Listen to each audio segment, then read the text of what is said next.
Comment box में comment करके बताएं कि आप कौन सी किताब को उर्दू में सुनना चाहेंगे। आइए आपको एक किस्सा सुनाता हूं, आपके अपने मोहल्ले का किस्सा। जरा तसव्वुर कीजिए, एक शाम ढल रही है, नारंगी शुआएं आपके बरामदे पर पड़ रही हैं और आप अपनी पसंदीदा चाय की चुस्की ले रहे हैं। ठीक इसी लम्हे अगले घर के अंकल ड्यू अपनी पुरानी धाती रंग की पिक अप ट्रक में घर पहुंचते हैं। उनके कपड़े आम से हैं, शायद थोड़े ढीले ढाले, और बाल कुछ बिखरे हुए हैं। उन्हें देखकर कोई खास तासुर नहीं मिलता, एक आम सा पड़ोसी जो रोज आता जाता है।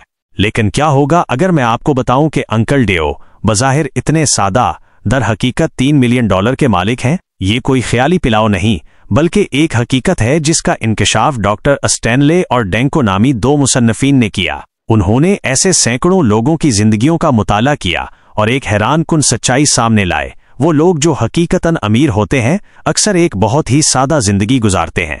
ये किताब जिसका ये तारुफ है हमें एक गहरा सबक सिखाती है। असल दौलत वो नहीं जो आप दिखाते हैं, बल्कि वो है जिसे आप बचाते हैं। ये बचत ही आपके मुस्तकबिल के लिए एक मजबूत सरमाया बनती है।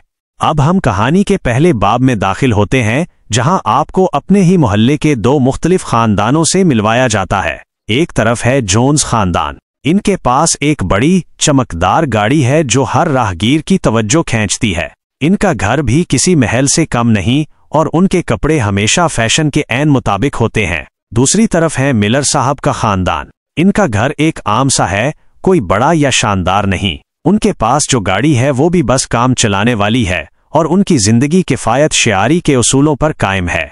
हैरत की बात यह है कि जोन्स खानदान मिलर खानदान से ज्यादा कमाता है, लेकिन उनके अखराजात भी आसमान को छूते हैं। उनके पास बैंक में कोई खास बचत नहीं, बस एक दिखावा है जो सबको नजर आता है। इसके बरक्स मिलर खानदान खामोशी से अपनी आमदनी का एक बड़ा हिस्सा बचाते हैं और उसे दानिशमंदी से मुख्तलिफ जगहों पर लगाते हैं। यूं वो धीरे धीरे अपनी असल दौलत की बुनियाद रख रहे हैं। मुसन्निफीन ने इस बारे में एक अहम बात कही है। ज्यादातर हकीकी करोड़पति लोग पोश इलाकों या महल्लों में नहीं रहते, बल्कि वो आम दरमियाने तबके के महल्लों में ही मिलते हैं। इनका पैगाम वाज़े है, सिर्फ दौलत कमाना ही काफी नहीं, असल कमाल ये है कि आप इस दौलत को किस तरह संभालते हैं। अब हम मिलते हैं मिस्टर मार्टिनीज से, एक ऐसे शख्स से जिन्होंने अपनी मेहनत और लगन से करोड़ों कमाए हैं। उनका घर सादा सा है, उनके पास एक पुरानी गाड़ी है जो बरसों से उनका साथ दे रही है और वो महंगे ब्रांड्स के कपड़ों से दूर ही रहते हैं। लेकिन जब आप उनके माली कागजात पर नजर डालते हैं, माइनस उनकी सरमायाकारी, उनकी कर्जों से पाक जिंदगी माइनस, तो आप हैरान रह जाते हैं। मुसन्निफीन ने करोड़पति बनने का एक सादा सा फार्मूला बताया है। एक बाकायदा बजट बनाएं, अपनी गैर जरूरी ख्वाहिशात पर काबू रखें और अपनी आमदनी का एक माकूल हिस्सा बचाएं और उसे सही जगह पर लगाएं। इस सब का नतीजा ये निकलता है कि असल दौलत किसी ज़ाहिरी शान और शौकत में नहीं छुपी होती, बल्कि ये सादगी और मुस्तकिल मिजाजी के साथ अपनी माली आदात को बरकरार रखने में पिन्हा होती है। इस कहानी में आगे बढ़ते हुए हम सूजन से मिलते हैं। वो एक स्कूल की प्रिंसिपल हैं, एक मसरूफ खातून जो बच्चों के मुस्तकबिल को संवारने में दिन रात एक करती हैं। लेकिन दिलचस्प बात यह है कि वो हर हफ्ते कम अज कम 2 घंटे सिर्फ अपने माली मामलात की मनसूबाबंदी के लिए निकालती हैं। ये वक्त वो अपने बजट का जायजा लेने, अपनी सरमायाकारी को देखने और मुस्तकबिल के लिए माली अहदाफ तय करने में सिर्फ करती हैं। मुसन्निफीन इस बारे में कहते हैं कि करोड़पति लोग अपने माली मामलात को महज इत्तेफाक पर नहीं छोड़ते, वो इसे एक अहम तरजीह देते हैं। वो सिर्फ पैसा कमाते ही नहीं, बल्कि वो अपनी दौलत को दानिशमंदी से संभालना भी जानते हैं। इससे हमें ये सबक मिलता है कि दौलत कमाना एक हुनर है, लेकिन इसे सही तरीके से संभालना एक और बड़ा हुनर है, माइनस जिसके लिए वक्त, तवज्जो और सोच की जरूरत होती है। अब जरा एक और मंजर तसव्वुर कीजिए। एक शानदार नई गाड़ियों का शोरूम है। एक आम सा शख्स अंदर दाखिल होता है, जिसके कपड़े भी सादा हैं और अंदाज में कोई खास बात नहीं। शोरूम का सेल्समैन इसे ज्यादा अहमियत नहीं देता। शायद उसे लगता है कि ये शख्स तो बस देखने आया होगा, लेकिन फिर वो शख्स कहता है कि वो नकद रकम में एक इस्तेमाल शुदा लग्जरी कार खरीदना चाहता है। माइनस ये सुनकर सबकी आंखें खुली रह जाती हैं। ये एक आम रवैया है ज्यादातर अमीर लोगों का। वो नई और महंगी गाड़ियां खरीदने को फजूल खर्ची समझते हैं। उनके लिए गाड़ी एक जरूरत है, एक जगह से दूसरी जगह जाने का एक जरिया है, ना कि अपनी दौलत का दिखावा करने का कोई जरिया। इस कहानी से हमें ये पैगाम मिलता है कि अगर आप वाकई दौलतमंद बनना चाहते हैं तो एक सादा जिंदगी अपनाएं और हर तरह के दिखावे से बचें। اس کہانی میں ایک اور اہم پہلو ہے جسے مصنفین نے اقتصادی بیرونی مدد economic out patient care EOC کا نام دیا ہے۔ اس تصور کو سمجھنے کے لیے ہم ٹامی سے ملتے ہیں۔ ٹامی ایک نوجوان ہے جس کے والد ایک کروڑ پتی ہیں۔ جب بھی ٹامی کسی مشکل میں پھنستا ہے، چاہے وہ مالی ہو یا کوئی اور، اس کے والد فوراً اسے پیسے دے کر اس مشکل سے نکال لیتے ہیں۔ اس کا نتیجہ کیا نکلتا ہے؟ ٹامی کبھی خود سے مشکلات کا سامنا کرنا اور ان سے نمٹنا نہیں سیکھ پاتا۔ مصنفین اس بارے میں ایک اہم بات کہتے ہیں کہ اپنے بچوں کو ہر وقت مالی مدد فراہم کرنا دراصل ان کی خود مختاری چھین لیتا ہے۔ وہ آسانی سے اس مدد کے عادی ہو جاتے ہیں اور خود سے کچھ کرنے کی صلاحیت کھو دیتے ہیں۔ یہ ایک ایسا جال ہے جس سے والدین کو ہوشیار رہنا چاہیے۔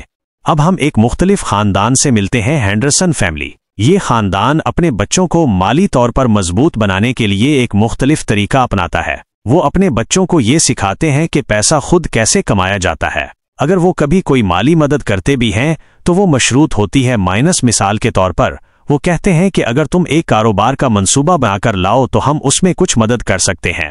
اس خاندان سے ہمیں یہ سبق ملتا ہے کہ مالی تعلیم دولت سے کہیں زیادہ قیمتی وراثت ہے۔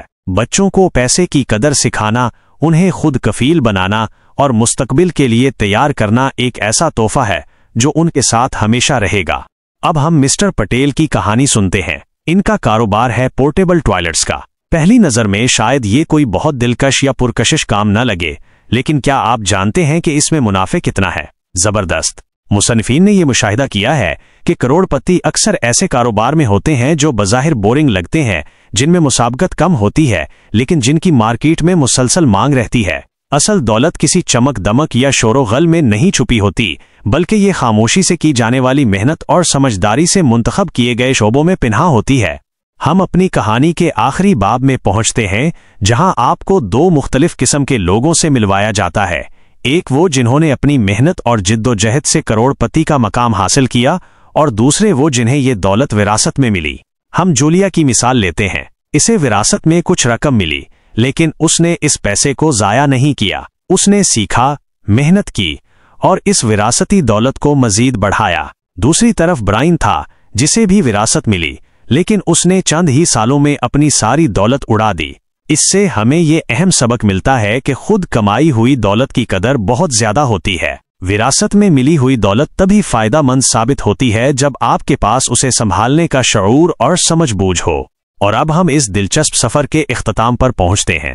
دی ملینئر نیکسٹ ڈور ہمیں یہ قیمتی سبق سکھاتی ہے کہ دولت بنانے کے لیے کسی قسم کے دکھاوے کی ضرورت نہیں ہوتی، بلکہ اس کے لیے نظم و ضبط، سادگی، بچت، منصوبہ بندی اور صبر جیسے مضبوط ستونوں کی ضرورت ہوتی ہے۔ اصل کروڑ پتی وہ ہوتا ہے جو خاموشی سے اپنا کام کرتا رہتا ہے، اور وقت گزرنے کے ساتھ ساتھ امیر بنتا چلا جاتا ہے۔ تو یہ تھی ان خاموش امیروں کی کہانی جو ہمارے درمیان ہی رہتے ہیں، لیکن ان کی دولت ان کی سادہ زندگیوں میں پوشیدہ ہوتی ہے۔ امید ہے آپ کو یہ کہانی پسند آئی ہوگی اور اس سے آپ کو کچھ نیا سیکھنے کو ملا ہوگا۔